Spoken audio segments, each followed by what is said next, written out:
They're here because they're outraged, but it's hard to tell who they're more furious with, Israel or the British government. The protests here are reminiscent of demonstrations that took place outside the Israeli embassy 4 years ago during Israel's last major attack on Gaza. The difference this time is that the British government's support for Israel is even more pronounced. And protesters say that support is in contrast to general public opinion. The British government knows very well what public opinion is in this country. Public opinion supports Palestinian rights, it supports justice, it supports peace. It does not support what William Hague is saying.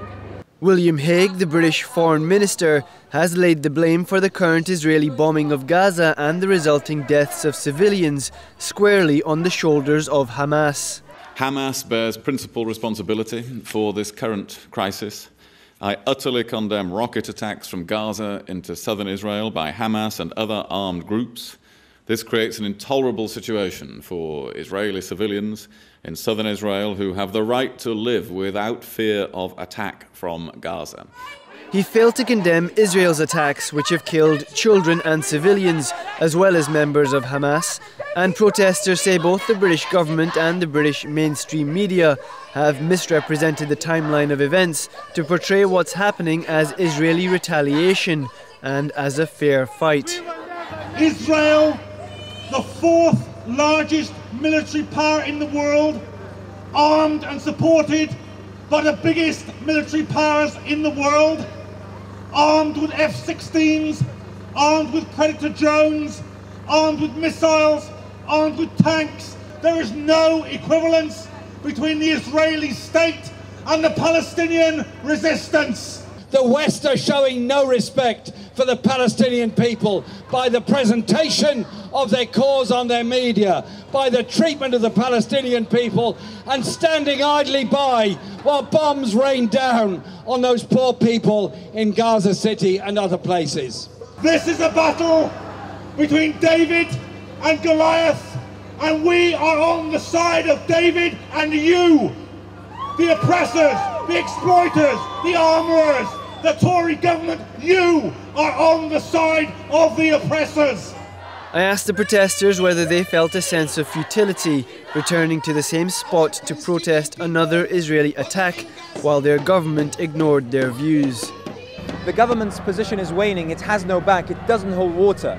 The whole world now, and it shows on the social media, on Twitter sphere and the such, it's showing that more and more people are seeing through the lies, through the smoke screen, through the propaganda. And therefore, the governments of the West, mighty as they may be, but actually in terms of popular support, they are on their own in this. We're seeing Israel being more and more isolated. It may still have powerful friends in powerful places and in high offices, but on the streets, around the world, even in the media, it's losing, it's hemorrhaging support. And bit by bit, we are seeing some new faces join the struggle in order to see Palestine free and dignified.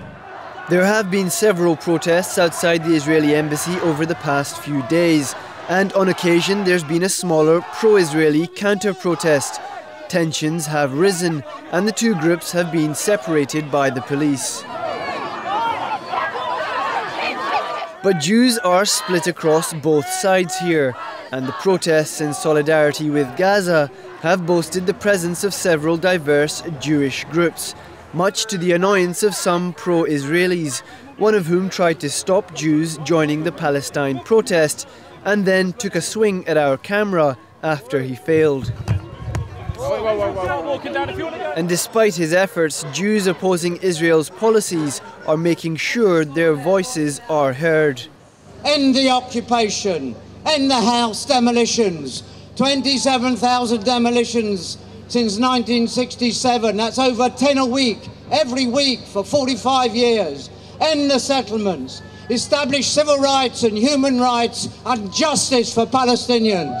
Israel often claims that it has the support of Jews the world over for what it's doing, but it doesn't. It abuses sympathy of Jews the world over for Israel when it came into being, and it abuses that to say that all Jews are behind what it's doing, and many are not. We're in touch with a number of Jewish groups around the world who are also protesting in different ways. And one of our ways of protesting is to be here today in solidarity with Palestinians, alongside Palestinians. Similar actions have been held up and down the country. This one took place in Scotland, starting in the shadow of Edinburgh Castle and ending at the Scottish Parliament. Others took to the streets with or without cameras watching in dozens of other towns and cities.